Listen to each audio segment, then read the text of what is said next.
আসন্ন অষ্টাদশ বিধানসভা নির্বাচন, এই নির্বাচনকে সামনে রেখে জাঙ্গিপাড়া বিধানসভা কেন্দ্রের বামফ্রন্ট মনোনীত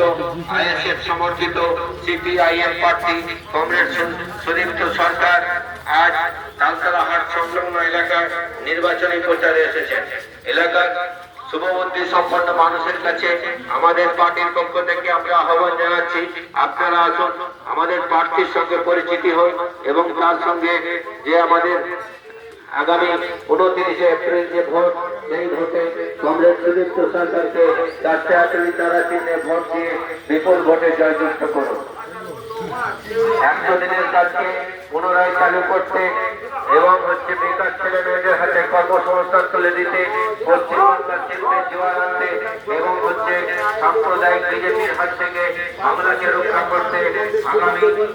29শে এপ্রিল